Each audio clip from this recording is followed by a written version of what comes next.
The wind had teeth that afternoon. It bit at his coat sleeves, hissed beneath his collar, tugged at the reins with a lonely sort of hunger. The widower, 30 and built like a man who didn't ask for much, rode in silence, save for the creaking saddle and the quiet thud of hooves against the frozen earth. Snow hadn't come yet, but the air felt like it had forgotten how to be warm. Trees stood bare and hunched along the trail like ghosts who had given up on being remembered. He hadn't spoken to anyone in days. He preferred it that way. The world had taught him early, words were cheap, and silence kept you safe. A man could live a whole life alone, if he could stomach the quiet. He passed a crooked sign carved in hasty script, * Burke's Trading Post, 2 miles, * his old gelding snorted as if he knew they were near, though he wouldn't be the one making the trip back. The beast had gone lame days ago. The old thing had done its job and deserved better than this cruel ground, but the widower had no luxury of sentiment. He needed another horse, and he'd heard from town that Burke, the trader, had stock for sale. What no one mentioned was that Burke had more drink in him than brains. The place sat like a bruise at the edge of the prairie, half barn, half ruin. A bent chimney coughed out smoke. Chickens scattered under a splintered fence. The barn door leaned open like a broken jaw, groaning in the wind. He dismounted, tying his horse with the ease of routine, and stepped through a patch of mud caked with dried blood. The air smelled of rotten iron. The trader's voice floated out before his body did, loud and cracked with liquor. "Well, hell. Thought I heard the wind carry in a ghost." The man who stepped into view had a beard like tangled rope and a grin too wide for his face. Burke. 40, maybe more, hard to tell with the red in his cheeks and the way his eyes rolled around like loose marbles. "You lookin' to buy?" Burke said, stumbling down the steps. "Got stallions and mares. Wild ones. Obedient ones. What you want, I got." The widower kept his hands still at his sides. His revolver stayed holstered but heavy. "Need a trail horse. One that won't drop dead halfway up a ridge." Burke laughed. "Don't we all?" He waved him toward the barn. The doors moaned open as they entered, and the stench inside hit harder than the cold outside. Manure, sweat, old hay, and something worse. The kind of smell that soured the back of your throat. The widower stepped lightly, eyes adjusting to the dark. "Got one here," Burke slurred, slapping the flank of a tired gray mare. "Ain't much to look at, but she's got legs like iron. Name's Delilah, if names matter to ya." The mare wheezed. "She's sick," the widower said flatly. Burke shrugged. "She'll walk. Ain't that all you need?" The widower turned his gaze toward the far stall. Something in the silence there caught him. A shiver. A tension that didn't match the rest of the stillness. He walked slow, as if the air itself was warning him. Burke followed behind, chuckling. "Now don't mind that stall," he said too quickly. "Old lumber. Mice in there." The widower didn't stop. He moved the tarp aside. And the world shifted. There, in the straw and shadows, lay 5 women, young, maybe 22 at most, tied at the wrists and ankles, filth clinging to their skin like another layer of clothing. Their dresses were torn, faded. Each woman bore the unmistakable curve of pregnancy, in different stages.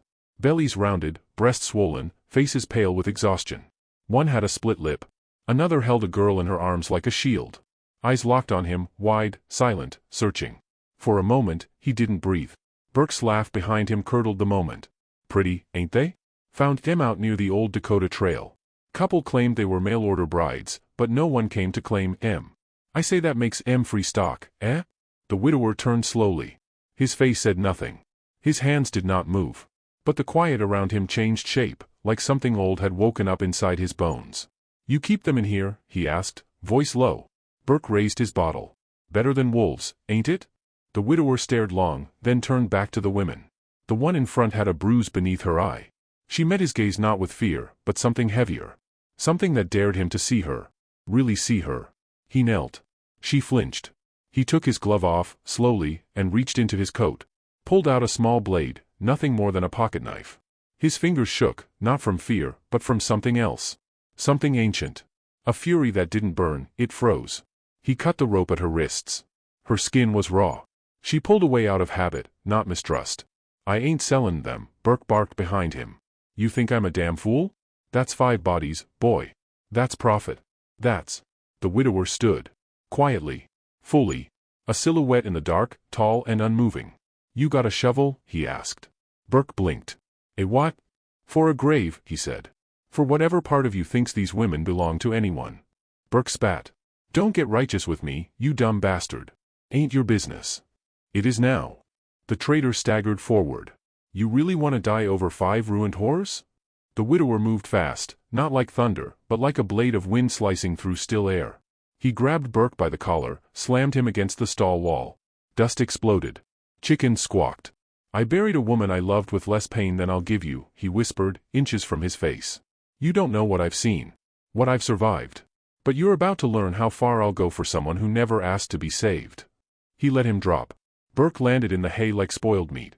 Then the widower turned back to the stall. The women hadn't moved. But their eyes, those 5 pairs of eyes, held something different now. Not trust. Not yet. But maybe the memory of it. He crouched again. The knife flicked softly through each rope. Ankles. Wrists. One by one. The youngest cried. Not loud. Just a small, broken sound that shook the wood. He draped his coat over the shoulders of the first woman. She didn't thank him. Didn't need to. He helped the next one up. Her legs buckled. He caught her gently. Burke muttered curses behind them. The widower ignored him. The stall smelled of whiskey and wind and something fading fast. As they stepped out into the light, he looked back once, not at the trader, but at the barn itself. A place that had tried to bury living things. And now, he thought, it would be remembered for letting them go. He didn't have enough horses. Didn't have enough supplies. Didn't have a plan. But he had 5 women behind him, and a storm coming. And for the first time in 5 years, he didn't feel alone. Not anymore. The trail home was quiet but not kind. Snow arrived before dusk, sharp and dry, needling into fabric and flesh with the indifference of nature doing what it must.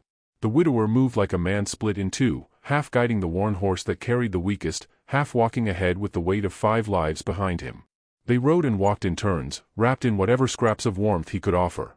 His coat was torn and shared between 2. His scarf cradled another's swollen ankles.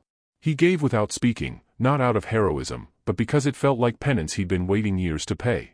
The youngest of the women barely spoke. She clung to the girl beside her, eyes vacant.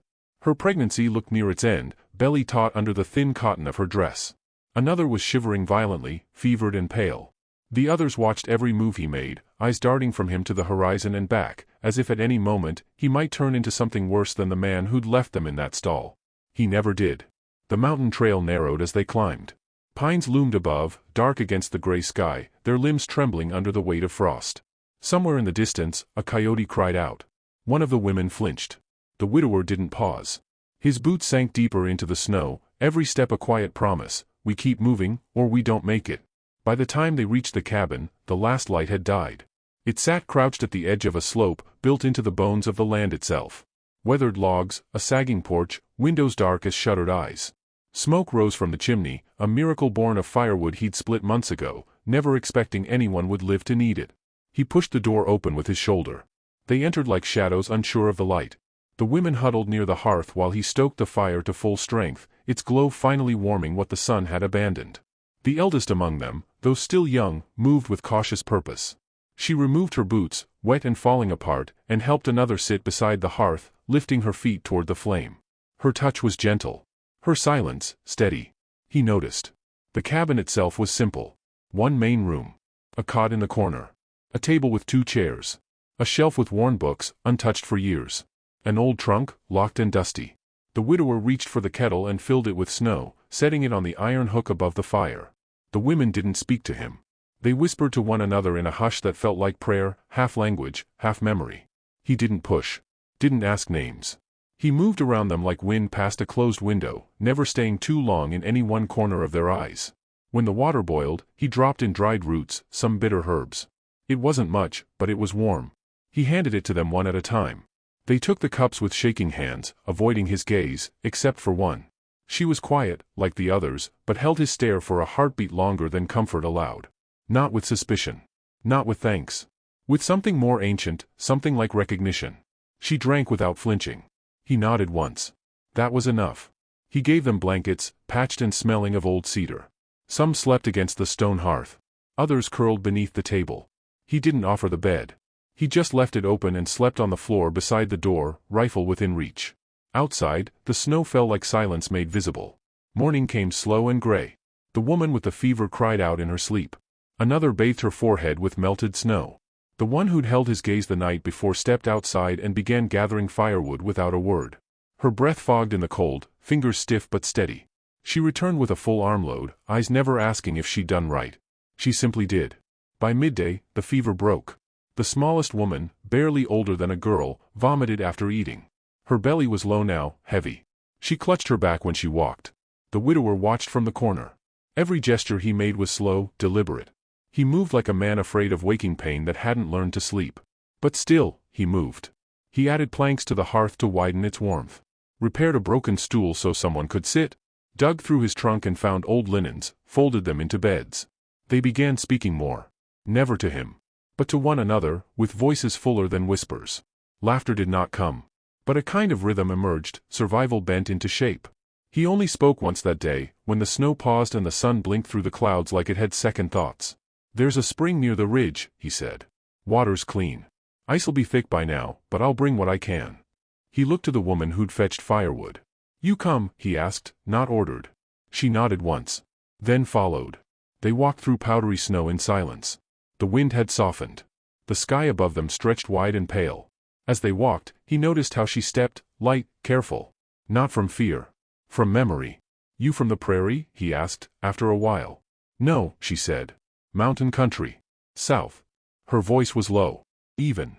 Like river stones. He nodded. They broke the ice at the spring. Carried buckets back.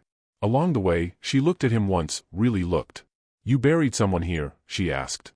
"Yes. Wife." He didn't answer. She didn't ask again. Back at the cabin, the youngest woman was crying. Her contractions had begun, soft and staggered, but unmistakable. The others circled her. She screamed once, short and sharp. The widower stood in the doorway. He stepped out. Brought snow. Cleaned linens. Found an old bottle of whiskey for the pain. He didn't try to help. He wasn't sure he could. But he gave them what he had. Night came again. Longer this time. By its end, the cabin had changed. A child was born, wet and angry, lungs fierce enough to wake the trees.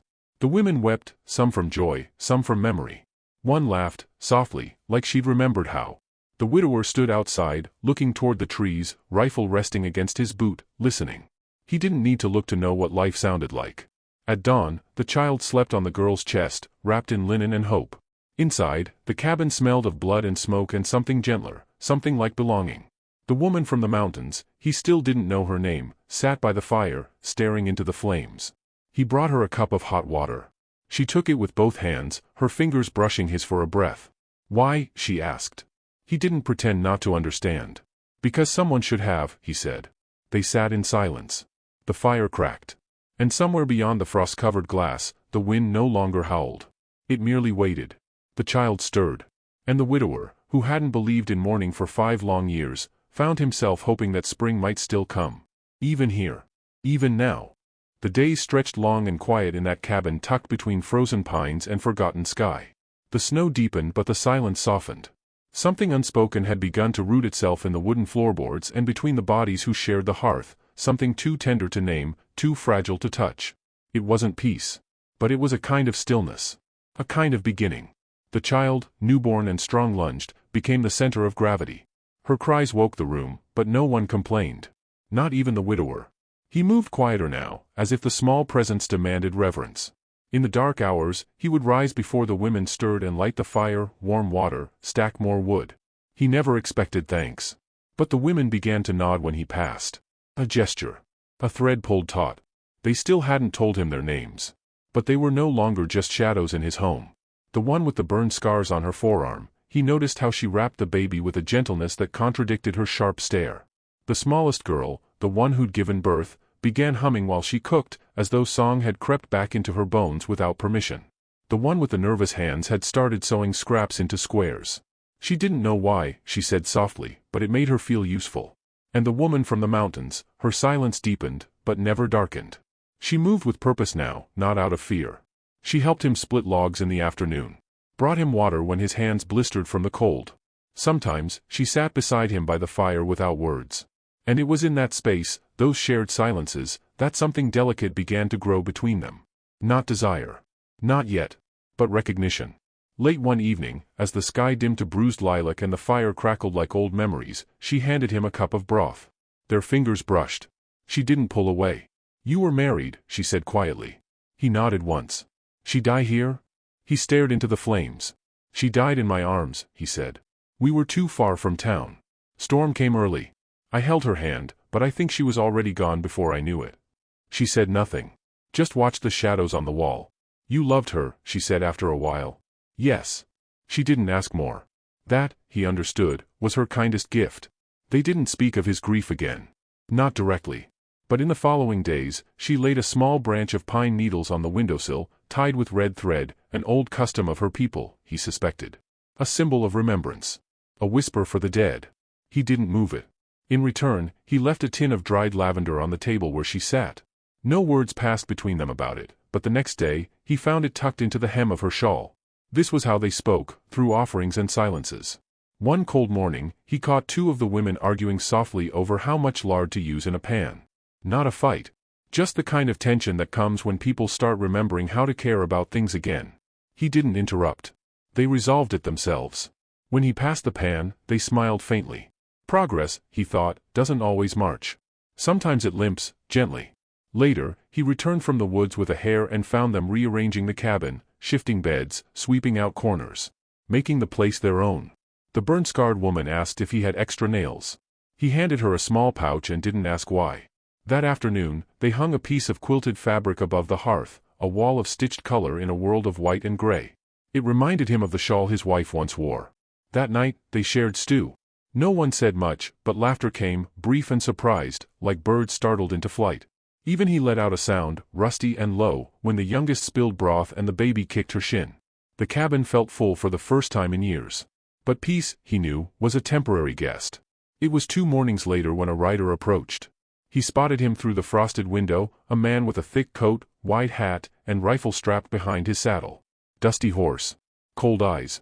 The widower stepped outside before the man reached the porch. The rider stopped, one hand resting on the stock of his gun, the other holding a folded letter. You the one took in Burke's stock? The man asked. The widower said nothing. He's been stirring up hellfire in town. Says you stole from him. Says you attacked him. The wind pulled between them, sharp and thin. Man lies easy, the widower said. The rider's jaw tightened. He's got folk listenin'. Says 5 women went missin'. Town's startin' to care. They weren't his, the widower said, voice quiet but edged. Law might not see it that way. There's no law up here. Not yet. A long silence settled between them. I don't want trouble, the rider said. Just lettin' you know, it's comin'. He's rallyin'.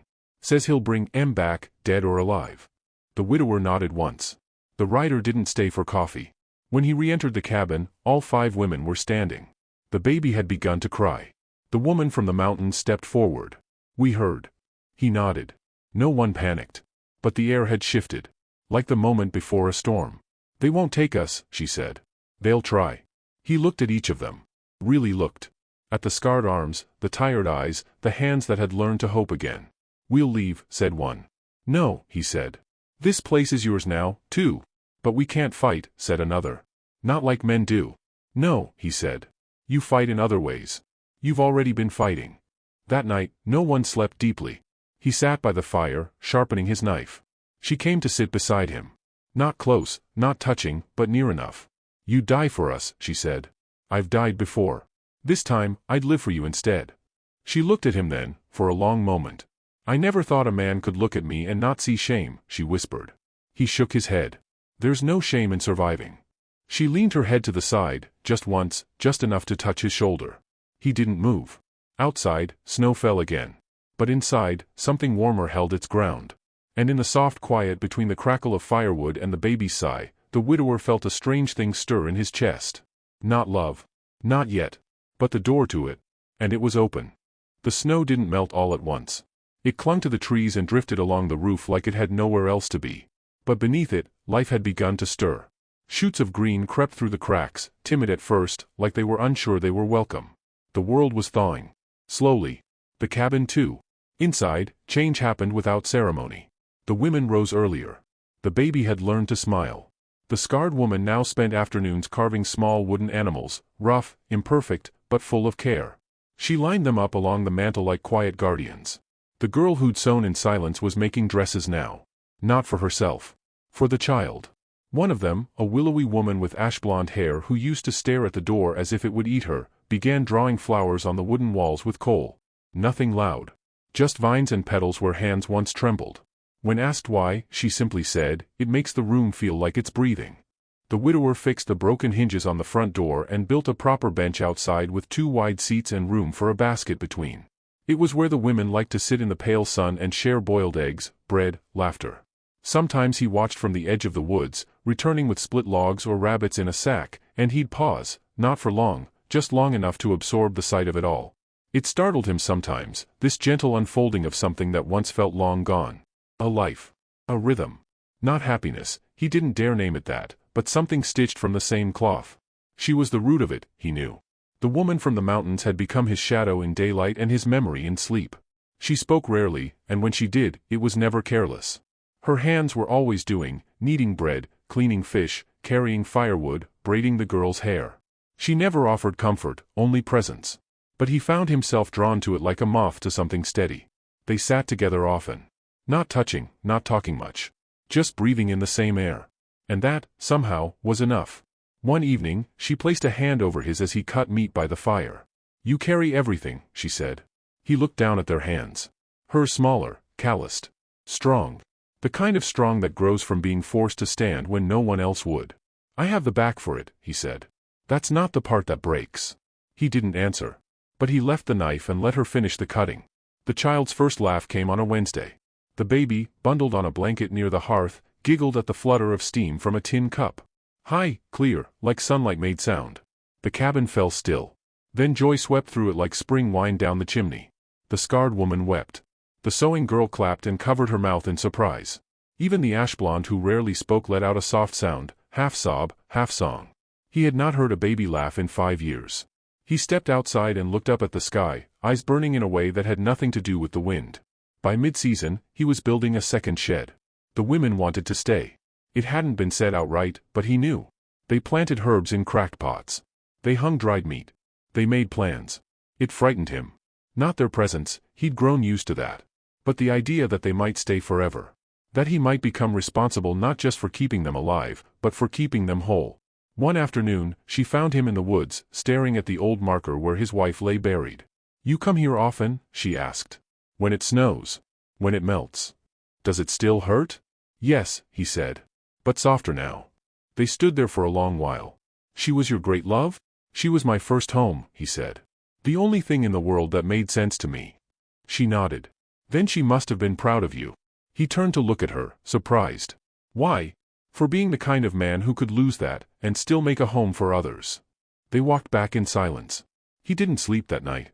He sat by the fire, thinking of what he'd built, what he'd found, what he could still lose. Trouble came 2 days later. He saw them first, 4 men on horseback. One led the group, taller than the rest, coat dark as dried blood. Their approach kicked up dust and snow, and the quiet around the cabin died like a candle beneath water. The trader had returned. He didn't knock. Just rode up to the porch like it belonged to him. "Been lookin' for what's mine," he said, voice thick with arrogance and stale whiskey. The widower stood in the doorway, hand resting on the frame. "They're not yours." The trader's lip curled. "You think you got the right to say that? You're one man. I got 4. And I got law behind me now. Town says I can take what was stolen." "They were never yours to take," the widower said. From behind him, the women stood. She was first. Then the others. None of them cowered. "They have names," he added. "You never asked for them." The trader spat in the dirt. "You think you're noble? You're just another fool with a gun and a soft heart. We'll take the girls. You can keep the brat." The widower stepped down from the porch. The others shifted behind the trader, uncertain now. He didn't pull his gun. He didn't raise his voice. "She gave birth in my home. Another was near death. One still doesn't sleep without crying. And they are more woman than any man I've ever met. If you try to take them, I won't stop until the snow covers your blood." The silence cracked. Then, she stepped forward. "I was sold for being barren," she said, her voice low but sharp. "They called me worthless. Said my body failed them. But here, I found worth again." The scarred woman raised her chin. "They called me unclean. Said my skin was cursed. But here, they touched me without flinching." The ash blonde, barely a whisper. "I stopped speaking because no one ever listened. But here, I was heard." The sewing girl. "They told me I had no value unless I was carrying someone else's name. But here, I remembered my own." They stood like roots around the cabin. And in that moment, he wasn't just a man standing for 5 women. He was standing with them. The trader looked around. Saw the fire in their eyes. The steady man in front of them. the rifle leaning on the wall behind him. The edge of fear crept into his voice. "This ain't over," he hissed. The widower didn't move. "It's over for you," he said. The traitor turned. 3 of his men followed. 1 didn't. He dismounted, tossed down his hat, and walked away on foot. They watched the riders vanish into the trees. He turned back, heart still galloping in his chest, and found her standing there. The baby cried. The fire smoked. But no one looked away. "You stayed," he said. "We were never leaving," she replied. And for the first time, he let himself believe it. That night, he moved the bench closer to the door. He laid out extra blankets by the fire. And he turned to her before sleep and said quietly, "You never told me your name." She smiled. And whispered it to him like it was a secret returned. Spring waited outside. But inside, something warmer had already come. The fire burned low, steady, and old. It didn't flicker much anymore, didn't crackle like it used to. It had learned, like everything in that cabin, how to burn quiet and deep. The wind outside circled the eaves, watching, brushing its fingers across the windows as if asking permission to come in. But the walls had grown thick with memory. And memory, when it's warm enough, keeps the cold out. He sat in the chair closest to the hearth, sharpening the blade of a worn knife, motion slow and methodical. It was late.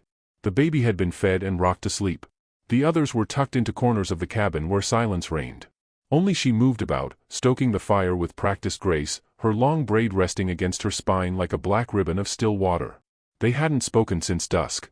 Words had become rare again, not because there was nothing to say, but because so much lived between them now that didn't require speaking. Grief. Trust. A shared ache neither dared name. She sat down across from him and held out her hand. The knife paused. "Let me," she said softly. He passed it to her. She inspected the edge. Ran her thumb across it lightly. "Still too dull. I was waiting for you to say that." She smiled, faint and crooked. He leaned back, the chair creaking under his weight. "I used to think fire was only for keeping warm. And now? I think it's more honest than most people." She tilted her head, curious. "It takes. But it gives too. You feed it, it grows. You forget it, it punishes you. But if you keep it right, if you sit with it long enough, it tells you what kind of man you are." She looked into the flames then, something unreadable in her eyes. "I used to dream of fire. Every night. I'd wake up sweating, tasting smoke. And now?" She reached out, palm hovering near the flame. "Now I just let it speak." He studied her in the glow. There were stories in her face he still hadn't heard. Scars no hand could touch. She didn't flinch from the heat anymore. But she didn't trust it either. Not fully. Outside, the wind picked up. The cabin creaked like it was remembering something. He shifted forward. "Tell me what you want." She blinked. "Now? Here." She didn't answer right away. She looked at the baby curled in its blanket. Then the scarred woman, asleep with one hand under her cheek. Then the girl who no longer stitched in fear, but in freedom. Then back at him. "I want a door that never slams," she said. "I want to hang herbs in the window. I want a garden that survives the first frost." "And with me?" he asked. She swallowed. "I want to stop waiting for you to leave." He exhaled slowly, eyes shining in the firelight. "I never knew how to stay before. You're doing it now." The knife sat between them, sharp and unfinished. He picked it up and folded it back into its leather sheath. Set it aside. "I want to build you a porch," he said. "A real one. With a swing." "For the baby?" "For you." She looked down, then up, steady. "You said she was your first home." He nodded. "And me? You're what made me leave the door open again." The wind quieted. As if it had heard enough. In the days that followed, the cabin shifted again. Not loud. Not sudden. Just enough to feel it. The way a heart quiets when it knows it's safe. He drew plans in the dirt for the porch. She added ideas in charcoal on wood. The girl helped measure. The others offered hands and laughter. They were building something more than a porch. They were naming something without speaking it. And yet, the wind came back. It always did. One evening, while tending the goat pen, he saw the rider. Not the traitor. Someone new. Alone. Clean coat. Rifle over his back. The man raised a hand in greeting. Polite. But alert. He approached slow, not like a threat, but not like a friend either. "You the one took in the women from the stall?" the man asked. He straightened. "Depends who's asking. Name's Briggs. Sheriff from down Pine Gulch." He stayed quiet. "I ain't here for trouble," Briggs added. "Came to make sure they're all right. Heard some things." "They're all right." Briggs nodded. "Town's been talkin'. Some folks are angry they're not back on paper. Others think you're a damn fool, keeping 5 mouths you don't know nothing to." What do you think? Briggs looked past him to the porch. One woman sat weaving something with willow reeds. Another rocked the baby. A third read aloud from a tattered Bible. There was laughter inside. I think you did what the rest of us didn't have the spine for. You come to take them? Briggs met his eyes. No. I came to ask if you needed supplies. Folks in my town, some of them would help if they knew the truth. He blinked, caught off guard. Why? Because you reminded them what it means to be decent. He stepped back, let the sheriff pass. He stayed a while. Spoke to each woman. Listened. Asked nothing in return.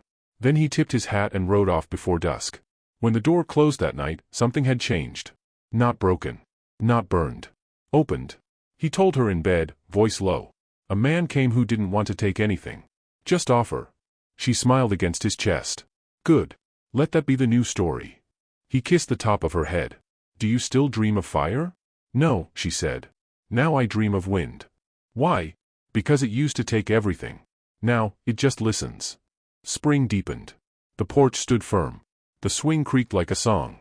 And sometimes, when the wind circled the cabin, it didn't try to get in. It just sat there, watching the fire through the windows. And waited.